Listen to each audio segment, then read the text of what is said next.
ఓం నమ శివాయ శ్రీమాత్రే నమః. మిత్రులకి శ్రేయోభిలాషులకి అలాగే నన్ను ఇంతగా ఆదరిస్తున్న యూట్యూబ్ ప్రేక్షకులందరికీ కూడా పేరు పేరు ధన్యవాదాలు. మిత్రులారా, చాలామంది మిత్రులు మెయిల్స్లో శ్రీనివాస్ గారు అఖండ ఐశ్వర్యం అంటుంటారు కదా,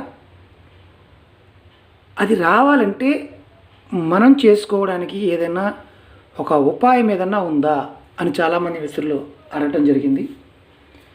ఇప్పుడు ఆ మిత్రుల కోసం మనకెవరికైనా సరే ఐశ్వర్యం కావాలి, అలాగే చేస్తున్న పనుల నుంచి మనకి సరైన ప్రతిఫలం కూడా కలగాలి, అలాగే ఏ పని చేయాలన్నా ఇబ్బందులు లేకుండా విఘ్నాలు లేకుండా ముందుకు వెళ్ళాలి.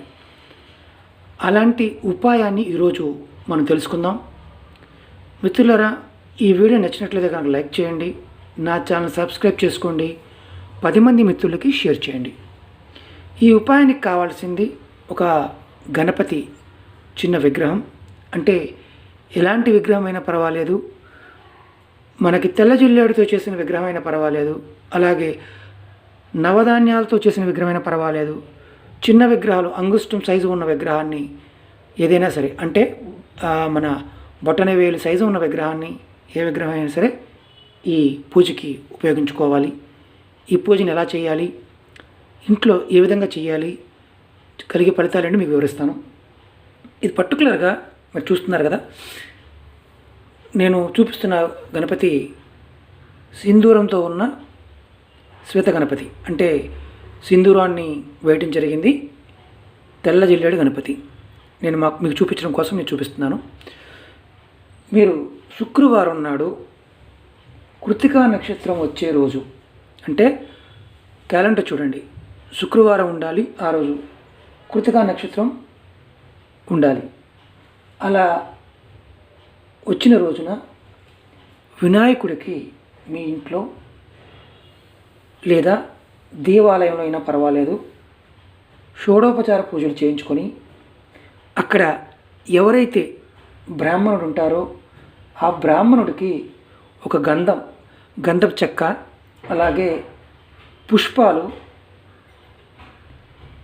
మంత్రోధికంగా దానం చేయండి. అంటే ఏంటంటే మంత్రోక్తికంగా, అంటే దానం తీసుకోవడానికి అక్కడ ఉన్న దేవాలయంలో ఉన్న పూజారి ఎవరైతే ఉంటారో ఆయన్ని అడగండి, ఆయన చెప్తారు, ఆయన దానం తీసుకుంటారు. ఒక గంధపు చెక్కని అలాగే పుష్పాలని ఇలా దానం చేయటం వల్ల శుక్రవారం కృత్తికా నక్షత్రం కలిసి వచ్చే రోజు గణపతికి పూజ చేసుకొని షోడోపచార పూజలు చేయించుకొని కరెక్ట్గా మీరు బ్రాహ్మణుడికి గంధాన్ని అలాగే పుష్పాలను దానం చేస్తే మీరు అఖండ కోటీశ్వరులు అవుతారు, అఖండ ఐశ్వర్యాన్ని కూడా పొందుతారు.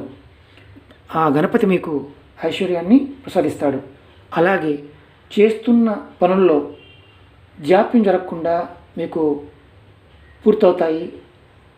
అలాగే విఘ్నాలు, అంటే పని మొదలుపెట్టా ఆ పని అవటం లేదండి, అలాంటి పనులన్నీ అలాంటి ఏదైతే పనులు ఆగిపోతుంటాయో అవన్నీ కూడా మళ్ళీ పూర్తవడానికి అవకాశం ఉంటుంది. ఇది శుక్రవారం కృత్తికా నక్షత్రం వచ్చే రోజున చేస్తూ ఉంటే అఖండ ఐశ్వర్యాన్ని ఆ విఘ్నేశ్వరుడు మనకు ప్రసాదిస్తాడు.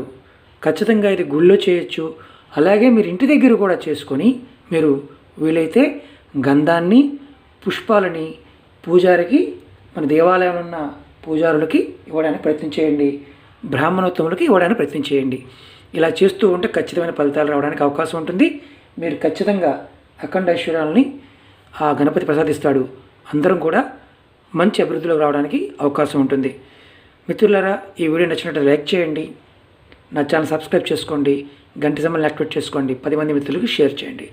రాబోయే రోజుల్లో కూడా మీకు నేను ఇలాంటివి చిన్న చిన్న విషయాలతో ఫలితాలు కలిగేవి మీకు వివరిస్తాను.